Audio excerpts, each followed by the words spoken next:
Did you know there's another trick to get your lilacs to last the absolute longest once you've cut them? This trick actually works for any flower that has a woody stem. See that woody stem? That woody stem is gonna make it so that if you just put this right into your vase, it's not gonna be able to soak up any water, which then means sad, droopy flowers. We don't wanna have droopy flowers. So the first part of this trick is you need a hammer. And I'll show you. You're going to take your stem with your hammer, bang it open. I'm gonna bang both of these open, and I'm gonna pull that bark up and off. See how our stem is nice and open now? Now it's gonna be able to soak up water. And here's the second part of this trick. Go boil your tea kettle and fill your favorite mug or any mug with some of that hot tea water. Do you see it steaming out of there? Those stems that we just opened up are gonna go into this hot tea water, and these stems that I dropped also into the hot tea water. It really just needs to sit in this nice hot tea water for, I don't know, maybe a minute initially. But let's say in a few days you look at your lilacs and they look sad. Like maybe that stem didn't get opened up enough, or they're not soaking up enough water.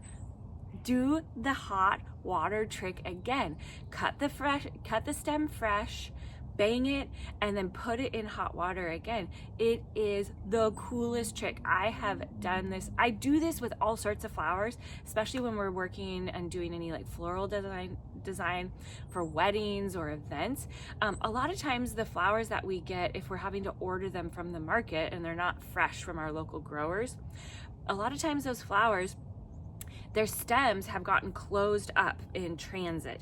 And when you cut the stem and you put it in hot water, what it does is it opens up, at least this is my scientific version, it opens up all of those like cells in the stalk and pushes the air out that is clogging it, and allows that water to go back up into the plant, and boom, it's amazing. I will like sit and watch snapdragons be drooped and then they're straight again from hot water. Roses have sad droopy heads, straight again from sitting in hot water. It works for lilacs and hydrangea.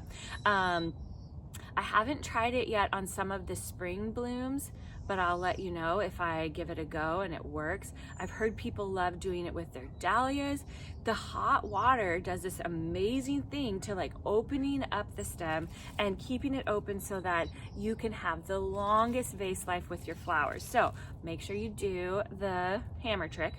Bang that stem open and then give it a dose of the hot water. And in a couple weeks, when our lilacs are done blooming, I'll show you exactly how we trim our lilacs so that we get the most amount of blooms. Now, you don't have to trim a lilac in order for it to bloom, but there is a best time to trim it, which is right when it is done blooming, because we want to get all of these blooms off so that the plant can focus on new growth for new blooms for next season. And we love to shape ours. So here's our lilac bush right behind me. We love to shape ours so that it is lower in height. I don't want it to be crazy tall. Lilacs will get so tall, like 20 feet tall if they are never pruned. I don't want it to be that tall because the tendency for the lilac is to put all the blooms on the top. Well, if it's 20 feet tall, number one, it's way too big for our garden. Number two, how am I gonna get to any of the lilacs? And then all of the growth is up top and the bottom starts to look really straggly. We want ours, like you can see behind me, to be a nice lush bush where there's blooms all around it, everywhere I can reach. This whole thing is covered in blooms. Now, this is a really old lilac and it was super out of shape when we first got it, or when we first moved into our house.